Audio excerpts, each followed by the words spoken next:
पनवाने बाबा मोरे माड़ौ छावउले फूलवाने लागइयो हारे जी।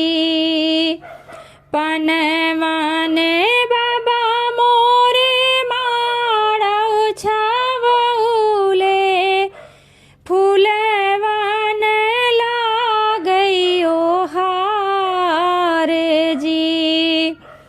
तेही माड़ौ बैठेली बेटी कावन देई कैले बाटी मनवा मलीन जी।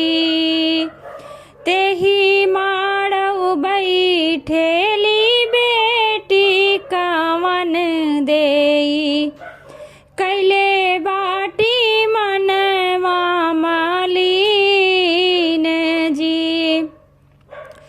पनवाने बाबा मोरे माड़ौ छावउले फूलवान लागइयो हारे जी। तेही माड़ौ बैठेली बेटी कावन देई कैले बाटी मनवा मलीन जी। तेही माड़ौ बैठेली बेटी कावन देई कैले बाटी मनवा मलीन जी। की तोहर के बेटी हो आजन बाजन थोरे अइले की तोहरे साजन धूमिल जी। की तोहरे के बेटी हो आजन बाजन थोरे अइले की तोहरे साजन धूमिल जी। की तोहरे बेटी हो लहंगायु टंग अइले की हो सुंदर वरे छोटे जी। की तोहरे बेटी हो लहंगायु टंग अइले की हो सुंदर वरे छोटे जी। नाही मोरे बाबा आजन बाजन थोरे अइले नाही मोरे साजन धूमिल जी।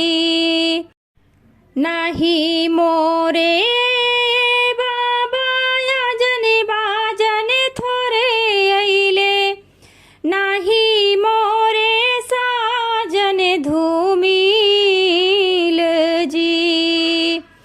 नाही मोरे बाबा लहंगायु टंग अइले नाही सुंदर वरे छोट जी। नाही मोरे बाबा लहंगायु टंग अइले नाही सुंदर वरे छोट जी। एक कसुरवा जे कैले मोरे बाबा दूरी देश कैले बियाह जी। एक कसुरवा जे कैले मोरे बाबा दूरी देश कैले बियाह जी। एक कसुरवा जे कैले मोरे बाबा दूरी देश कैले बियाह जी।